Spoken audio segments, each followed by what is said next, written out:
तर लाडकी बहीण योजनेत 80 लाख महिला अपात्र ठरल्यात। पडताळणीनंतर 80 लाख महिलांची नावं योजनेतून वगळण्यात आली।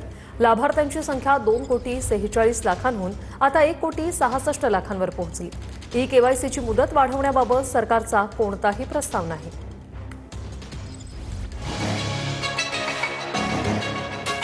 मुख्यमंत्री लाडकी बहीण योजनेत 80 लाख महिला अपात्र ठरल्या आहेत। मुख्यमंत्री लाडकी बहीण योजनेतील लाभार्थ्यांची संख्या 2,46,00,000वरून 1,66,00,000 पोहोचली आहे। लाडक्या बहिणींना ई-केवायसी दुरुस्तीला 30 एप्रिलपर्यंत मुदतही देण्यात आली होती।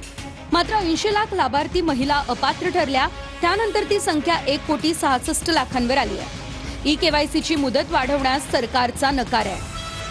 महिला आणि बालविकास विभागाकडून मुख्यमंत्री माझी लाडकी बहीण योजनाही चालवली जाते। रोहिणी खडसे आणि सुषमा अंधारे यांनी मंत्री आदिती तटकरेंवर जोरदार हल्लाबोल केलाय। फक्त आणि फक्त योजनेचं अपडेट देण्यापुरत्या त्या स्क्रीनवर दिसतात। अशा योजना अपडेट मंत्री आदिती तटकरे यांनी ज्या 80 लाख महिला ज्यांचं कपात संख्या केलेली आहे ते 144 कोटी रुपये, याचं नेमकं आता भरपाई कोण करणार याचं उत्तर दिलं पाहिजे। मोठे मोठे पान भरून तुम्ही ॲडव्हर्टाईज देतायत, स्वतःची वाहवा करून घेतायत।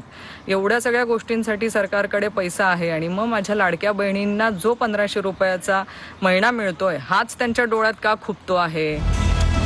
तर कुणी मायकाला आला तरी लाडकी बहीण योजना बंद होणार नाही असं उपमुख्यमंत्री शिंदेंनी म्हटलंय।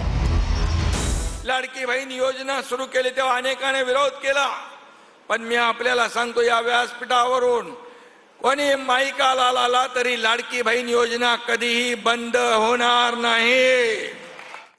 सरकारने लाडक्या बहिणींना आता वाऱ्यावर सोडून दिले। काँग्रेसचे नेते विजय वडेट्टीवार यांचा सरकारवर हा निशाणा। 80 लाख बहिणींचा शाप महायुती सरकारला लागणार असं वडेट्टीवारांनी वक्तव्य केले। लाडकी बहीण तुझा काय आमचा संबंध? बहीण तिकडे, भाऊ इकडे।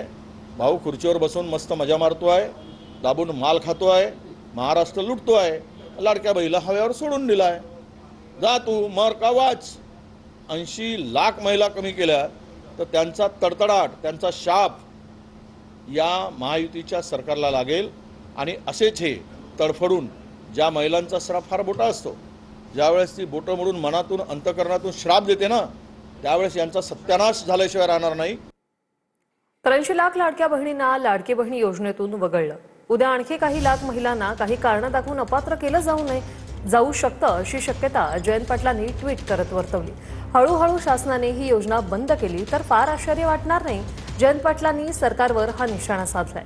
शासनाने या योजनेचे आधीच नियोजन केलं असतं तर ही वेळच आली नसती असंही त्यांनी म्हटलंय।